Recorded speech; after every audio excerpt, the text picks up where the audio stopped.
दोस्तों US Iran के बीच में एक बार फिर घमासान युद्ध शुरू हो चुका है। यूएस का कहना है कि 80 से ज्यादा टारगेट हमने ईरान के ऊपर हमले में ध्वस्त किए हैं। तो ईरान ने जो जवाबी कार्रवाई की है उसका कहना है हमने 85 यूएस टारगेट मार गिराए हैं। जी हाँ दोस्तों, इन शॉर्ट अगर आप देखें तो ईरान पर जबरदस्त बॉम्बिंग यूएस ने की है। कहा जा रहा है कि वॉर के चरम पे, पीक पे जिस प्रकार की बॉम्बिंग थी उस प्रकार की बॉम्बिंग ईरान के ऊपर हुई है। बदले में ईरान ने भी जो जवाबी कार्रवाई की है, कंटिन्यूअसली क्या बहरीन क्या कुवैत उनके ऊपर हमला हो रहा है। मानो जैसे जो बड़ी शक्तियां हैं इस इलाके में, सऊदी, यूएई, उनका ईरान के साथ कुछ रप्रोशमॉन यानी कि कुछ कहीं ना कहीं फाइनल एक डील हो चुका है, जिसके द्वारा ईरान उनको नहीं टारगेट कर रहा, ना ही उनकी भूमि से ईरान के ऊपर हमला हो रहा है। दोस्तों यहाँ पे इन शॉर्ट अगर आप देखें तो वॉर एक बार फिर शुरू हो चुका है। आप देख सकते हैं बहरीन कुवैत में कंटिन्यूअसली साइरेंस सुनने मिल रहे हैं, कंटिन्यूअस अटैक हो रहा है, काफी बड़ा हमला हो रहा है। तो आखिरकार ये वॉर क्यों स्टार्ट हुआ वो तो हम जानेंगे ही जानेंगे। दूसरी तरफ कई वीडियोस आ रहे हैं ईरान पे किस प्रकार का हमला किया, यूएस सेंटकॉम ने भी एक वीडियो रिलीज किया है और ईरान में भी काफी ज्यादा अगर आप देखें तो वीडियोस वगैरह आ रहे हैं। तो पहले आपके समक्ष कुछ वीडियोस हैं ईरान पे जो हमला हुआ है, सबसे पहले आप वो देखें।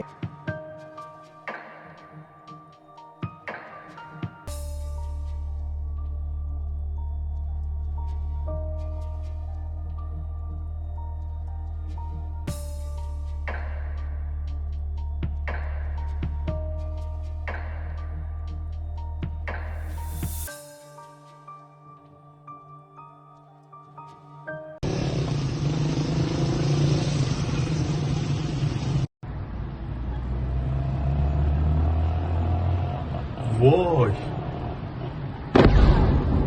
Voj. Voj.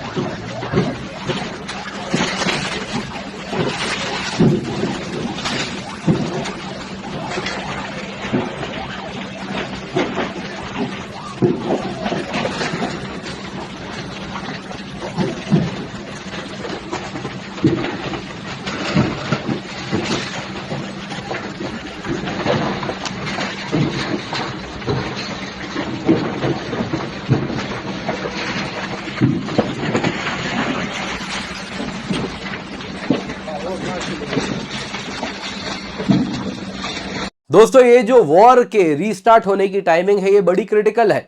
आप देख सकते हैं अली खमेनी, उनका जो प्रोसेशन है, जो फ्यूनरल है, वो इस वक्त ईरान में हो रहा है। और इसके साथ कहीं ना कहीं आप देखें पश्चिमी मीडिया तो पूरा का पूरा देख रहे हैं कि शिया पावर प्रोजेक्शन हो रहा है ईरान के द्वारा, रीजनल पावर वो प्रोजेक्ट कर रहा है।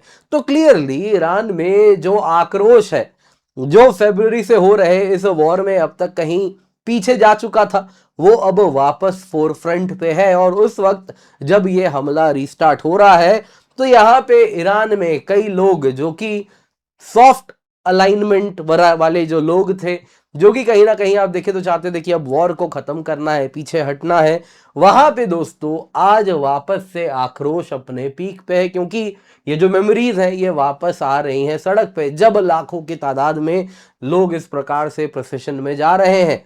तो उस वक्त ये जब वॉर रीस्टार्ट हो रहा है तो काफी कुछ यहां से भी एक स्ट्रेटेजिक सिग्नलिंग हमको डिकोड करने मिल रही है। तो क्या एग्जैक्टली यहां पे हो रहा है, आइए जरा आज के वीडियो में इसी पर चर्चा करते हैं। पर इससे पहले आगे बढ़े, आपसे निवेदन है वीडियो लाइक करें, चैनल सब्सक्राइब करें, बेल आइकन अवश्य दबा दें। इसके अतिरिक्त दोस्तों आपको बताना चाहूंगा Unacademy civil services championship test है। जी हाँ, आपके लिए काफी आकर्षक इनाम है। आप देख सकते हैं 40 करोड़ तक का चांसेस है, आपको रिवॉर्ड्स एंड स्कॉलरशिप्स मिल रहा है। अमेजन गिफ्ट कार्ड वाउचर्स हैं 1000 रुपए के। जी हाँ, 12 जुलाई सुबह 11 बजे या फिर शाम को 5 बजे आप कभी भी जुड़ सकते हैं। डिस्क्रिप्शन बॉक्स में आपको इसका लिंक मिल जाएगा। मेक श्योर इसको अपने हाथ से आप जाने ना दें। इसके अतिरिक्त एनसीईआरटी समरी आपके लिए हम लेकर के आए हैं, कंप्लीट एनसीईआरटी। जी हाँ दोस्तों, हमारे एक्सपर्ट एजुकेटर्स ने इसे डेवलप किया है। क्या पॉलिटी, क्या इकोनॉमी, क्या ज्योग्राफी, हिस्ट्री, सब कुछ एनसीईआरटी का बेसिक टू एडवांस सब कुछ हमने एक सिंगल नोट्स में कवर किया है। एब्सोल्युटली फ्री ऑफ कॉस्ट आपके लिए ये उपलब्ध है। आपको बस और बस ये स्कैन करना है। जैसे ही आप स्कैन करेंगे एक लिंक खुलेगा, उसके द्वारा इसे डाउनलोड अवश्य कर लें। सबसे पहले दोस्तों, हॉर्मुज वॉर एक बार फिर रीस्टार्ट हो चुका है। 7-8 जुलाई यानी कल रात और आज सुबह को ये जो फ्रेजाइल सीज फायर है ये टूट चुका है। यूएस सेंटकॉम ने मेजर वेव किया प्रेसिजन एयर स्ट्राइक्स का, जैसा आप लोगों ने वीडियो में भी देखा। ईरान के कोस्टल टारगेट्स पे किया गया। स्ट्रेट ऑफ हॉर्मुज के किनारे जो जो ईरानियन बेसेस थे उनको अटैक किया गया। बदले में ईरान ने मिसाइल और ड्रोन से जवाबी कार्रवाई की और जो यूएस मिलिट्री फैसिलिटीज है बहरीन और कुवैत, उनके ऊपर हमला किया गया। सिचुएशन दोस्तों अभी भी वोलेटाइल है, क्योंकि अली खमेनी साहब, उनका जो फ्यूनरल प्रोसेशन है वो इस वक्त इराक में है। जिस वजह से आप अगर देखें तो इस वक्त अगर आप शिया पॉपुलेशन की बात करें तो उनमें जो आक्रोश है वो अपने चरम पे है और उस वक्त ये पूरा का पूरा हमला होता हुआ दिख रहा है। दोस्तों ये कैसे स्टार्ट हुआ है आइए जरा देखते हैं।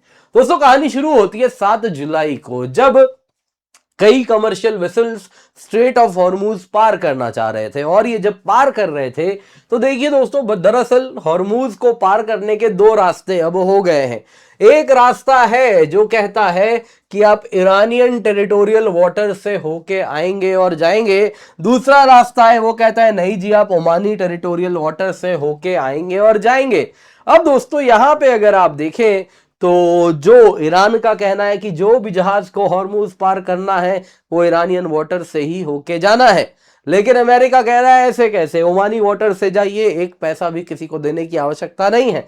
नतीजतन कुछ जहाज ओमानी टेरिटोरियल वाटर से पार कर रहे थे हॉर्मुज को, जैसे कि कतर का एलएनजी टैंकर अल रिकायत था, जिसके ऊपर अगर आप देखें तो सबसे पहले ईरान ने हमला किया। इसमें अगर आप देखें तो करीबन 28 से 30 क्रू थे, जिनमें 4 भारतीय थे, अधिकतम अगर आप देखें तो अन्य देशों के थे। क्रू को किसी को कुछ नहीं हुआ, लेकिन जहाज पे हमला किया गया। वैसे ही अन्य वेसल्स थे, जैसे सऊदी टैंकर हो गया, ब्रिटिश लिबेरियन फ्लैग्ड हो गया, ये सारे टैंकर्स पे भी हमला किया गया। यानी कि वो सारे जहाज जो ओमानी रास्ते से हॉर्मुज पार कर रहे थे, जिससे ईरान नाराज है, क्योंकि आप ईरानियन रूट से जाएंगे तो ही तो ईरान का सर्विस फी और वो सारी चीजें जो कभी टोल के नाम से बेची जा रही थी तो आज एनवायरमेंटल फीस और सर्विस फी है वो आप भरेंगे। तो यहां पे दोस्तों हुआ यूं कि उन सभी जहाजों पे हमला किया गया जो ईरानी रूट्स पार नहीं किए, ईरानी रूट्स को जिन्होंने नहीं लिया। नतीजा यूएस का कहीं ना कहीं आक्रोश फूटा। 8 जुलाई की बात है, यूएस ने ईरान के ऊपर हमला किया। जो रिपोर्ट्स हैं 80 से अधिक टारगेट्स वहां पे ईरान में उन पर हमला किया गया। अगर आप देखें जो ईरानी यहां पे अगर आप देखें स्ट्रेट ऑफ हॉर्मुज के ऊपर जो ईरानियन बेसेस हैं, जहां जहां से अगर आप देखें तो जहाजों के ऊपर हमला किया जाता है जो ओमानी रूट से गुजरते हैं, उन सभी के ऊपर हमला किया गया, इंक्लूडिंग बंदर अब्बास पोर्ट और अन्य लोकेशंस जहां से Iran anti access area denial capabilities उसे मिलती है, दुश्मन के जहाजों को गिराते कहीं ना कहीं वो हिट कर पाता है। नतीजा इस पूरे इलाके में जितना भी ईरान का एयर डिफेंस सिस्टम है, कोस्टल सर्वेलेंस के लिए रडार साइट्स है, सरफेस टू एयर मिसाइल्स हैं, यहां तक कि जहां पे एंटी शिप क्रूज मिसाइल के साइट्स हैं, वैसे ही ड्रोन स्टोरेज साइट्स हैं, उन सब को यूएस ने टारगेट किया। सिर्फ इतना ही नहीं, यहां पे जो ईरान के छोटे छोटे जहाज हैं, जिसके द्वारा अगर आप देखें तो आईआरजीसी के स्मॉल बोट्स होते हैं जिनके द्वारा ईरान हमला करता है जहाजों के ऊपर, तो वैसे 60 जहाजों को भी मार गिराया गया है। दोस्तों यहाँ पे जो अन्य पोर्ट और कोस्टल इंफ्रास्ट्रक्चर है सभी को यूएस ने टारगेट किया। पर्पस बड़ा क्लियर था कि ईरान के पास वो कैपेबिलिटी ही ना रहे जिसके द्वारा वो शिप्स को रोक सके। लेकिन दोस्तों ये कहना आसान है, करना बड़ा कठिन है, क्योंकि ये बड़े लो कॉस्ट चीजें हैं जिनको वो हिट कर रहा है। फिर वो ड्रोन्स हो गए, वैसे ही आप देखें तो पेट्रोल वेसल्स हो गए, छोटे छोटे बोट्स हैं, हाँ जो रडार्स वगैरह हैं वो सब रिलेटिवली एक्सपेंसिव है। लेकिन कितनी बार ईरान के कोस्टल सर्विलेंस रडार को इन्होंने मारा है ये फिर लग जाता है। तो ऐसा नहीं है कि कोई state of the art radar है, जहाज बहुत बड़ा होता है, मर्चेंट वेसल है, उसको देखना बड़ा आसान है। ये कोई 5th जनरेशन फाइटर एयरक्राफ्ट नहीं है जिसका आरसीएस बेहद छोटा है, ये बड़ा जहाज है। इसको बड़ा ही साधारण रडार से भी आप पकड़ सकते हैं और दूर भी आप स्टेशन कर देंगे तो भी आप पकड़ लेंगे। तो इतना आसान नहीं है जो यूएस यहां पे कर रहा है। खैर, ईरान ने इसकी जवाबी कार्रवाई की, ईरानियन रिटेलिएशन आया, आईआरजीसी ने मिसाइल और ड्रोन ऑपरेशन किया और उनका कहना है यूएस ने 80 टारगेट हिट किया तो हमने 85 टारगेट हिट किया है। जिसके साथ उनका जो स्टेटमेंट है बड़ा क्लियर था कि बहरीन में पोर्ट सलमान, बंदर Salman, basically US 5th fleet का जो नेवल बेस है उसको उन्होंने टारगेट किया। न जाने अब तक कितनी बार टारगेट कर चुके हैं, वहां पे बचा क्या है नहीं मालूम। वैसे ही कुवैत में अली अल सालेम एयरबेस, उसको भी उन्होंने उड़ाया। इसके सिवा उन्होंने कहा है कि एक यूएस MQ-9 रीपर ड्रोन था, उसको भी उन्होंने मार गिराया। ये ईरानियन टेरिटरी के ऊपर आ रहा था और उसको उन्होंने मार गिराया है। इसके सिवा बैलिस्टिक मिसाइल और लॉइटरिंग म्यूनिशंस, ड्रोन्स वगैरह का इस्तेमाल किया गया, कोऑर्डिनेटेड वेव्स में हमला किया गया। नतीजा दोस्तों अगर आप देखें तो यूएस में बड़ा हमला हुआ है, 85 टारगेट। अब देखिए दोस्तों, 85 थोड़ा नंबर तो बड़ा लग रहा है, लेकिन जो भी है एग्जैजरेटेड भले हो, लेकिन दिखा रहा है कि ईरान हॉरिजॉन्टल एस्केलेशन करेगा। लेकिन एक चीज देखने मिल रही है, सऊदी, यूएई, इन सभी शक्तियों को नहीं हिट किया जा रहा है, कतर को भी नहीं हिट किया जा रहा है। बेसिकली इस इलाके में जो बड़े प्लेयर्स हैं उनके ऊपर हिट नहीं किया जा रहा, केवल और केवल आज अगर आप देखें तो बहरीन और वैसे ही आप देखें तो कुवैत, इनको हिट किया जा रहा है जो पूर्ण रूप से यूएस के ऊपर निर्भर करते हैं। बाकी सब बड़े प्लेयर्स मानो जैसे ईरान के साथ उनका कुछ डील हो चुका है।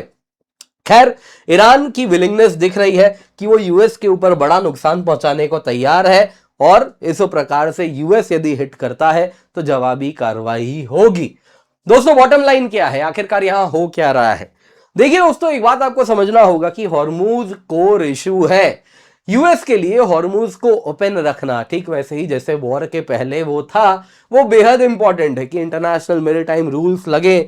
दुनिया की सबसे इंपॉर्टेंट लोकेशन जहां से 20-25% दुनिया की एनर्जी नीड्स आती हैं, उसके ऊपर किसी का कंट्रोल ना बने, वरना ये यूएस का बहुत बड़ा हार होगा। दोस्तों, ईरान के पास वो शक्ति ना आए, यूएस हर हाल में वही चाहेगा। वही ईरान की बात करें तो उनके पास हॉर्मूज को डिसरप्ट करने की शक्ति रखना मत भूलिएगा, अभी यूएस के साथ नेगोशिएशन चल ही रहा है। तो इस बीच में तो बेहद इंपॉर्टेंट है, तभी यूएस कहीं ना कहीं झुक के नेगोशिएट कर पाएगा। तो इसीलिए वो अपने कंट्रोल में इसको रखना चाहता है। ईरान बेसिकली उसका जो जियोग्राफिकल लेवरेज है, हॉर्मूज अगर आप देखें तो हर तरीके से ईरान से घिरा हुआ हॉर्मूज है, जिसमें अगर आप देखें तो उसकी बहुत बड़ी शक्ति है, ये ज्योग्राफी से उसे मिली है। उस ज्योग्राफिकल बेनिफिट को ईरान अगर आप देखें तो वो एसिमेट्रिक कैपेबिलिटी से ड्रोन स्ट्राइक्स, वैसे ही आप देखें तो जो उनके पेट्रोल वेसल से हमला होता है उसके द्वारा उसको कन्वर्ट करना चाह रहा है, ज्योग्राफिकल एडवांटेज को पॉलिटिकल इकोनॉमिक इन्फ्लुएंस में, और इसके द्वारा वो रीजनल हेजेमन बन के वहां पे उभरना चाह रहा है, जो काम अब तक यूएसए करता था। तो अगर ईरान वहां का रीजनल हेजेमन होगा तो यूएस को पीछे हटना पड़ेगा। तो ये विन विन नहीं है, जीरो सम गेम है, किसी का फायदा तो किसी का नुकसान है। नतीजा दोस्तों, यूएस अगर आप देखें तो ईरान को वही एडवांटेज नहीं देना चाह रहा है, अभी न्यूट्रलाइज करना चाह रहा है, लेकिन ईरान वही एडवांटेज लेना चाह रहा है। दोस्तों अगर आप देखें जो आउटकम है इसका, वो डिटरमिन करेगा कि क्या यूएस अभी भी यहां पे शक्ति बन के रह पाएगा या ईरान अपना स्फीयर ऑफ इन्फ्लुएंस यहां पे कार्व आउट करने वाला है। जहां तक बात है टाइमिंग की, अगर आप देखें तो प्रिसिशन यहां पे आप देख सकते हैं, ईरान से जो निकला है वो अब इराक पहुंच चुका है। अली खमेनी साहब हैं, उन्हीं का अगर आप देखें तो ये प्रिसिशन चल रहा है। जो फरवरी 28 में उनकी मृत्यु हुई है, अब जाके अगर आप देखें तो जुलाई में प्रिसिशन स्टार्ट हो गया है। नतीजा दोस्तों, ईरान की अगर आप बात करें तो ओवर दी टाइम, इतने लंबे टाइम से वॉर चल रहा था कि ईरान की पॉपुलेशन में भी फर्दर वॉर कंटिन्यू करना, वो एबिलिटी रखना, वो धीरे धीरे कम हो रहा था। किसी भी पॉपुलेशन में होता है, लेकिन जब इस प्रकार से प्रेसेशन चलता है, लाखों करोड़ों की संख्या में लोग आते हैं, तो एक बार फिर वो जो आक्रोश है, जो लोग भूल जाते हैं, वो वापस सरफेस पे आ जाता है। नतीजा, जो आईआरजीसी जैसे हार्डलाइनर्स हैं, जिनको कहीं ना कहीं पीछे धकेल के सिविलियन एडमिनिस्ट्रेशन आ रही थी कि सब कुछ नॉर्मलाइज करेंगे, वो आईआरजीसी हार्डलाइनर्स इस वक्त अगर आप देखें तो वो पोजीशन और स्ट्रेंथ में है, पब्लिक उनके साथ है। नतीजा, यूएस के हमले को जोर शोर से जवाब देखिए, ईरान तो इस वक्त देने वाला है। आपको क्या लगता है कमेंट में अवश्य बताइएगा। उम्मीद करता हूं दोस्तों आपको वीडियो पसंद आई होगी, लाइक जरूर कीजिएगा। इसके सिवा मात्र 17,999 रुपए में आपके लिए सब्सक्रिप्शन लाए हैं। यूज द कोड KC10 ताकि आपको डिस्काउंट मिल जाए। 1 साल का सब्सक्रिप्शन आपको मिल रहा है। ये ऑफर 8 जुलाई को खत्म हो जाएगा, तो मेक श्योर इसको अपने हाथ से आप जाने ना दें, जल्दी से जाएं, इसका फायदा अवश्य उठा लें।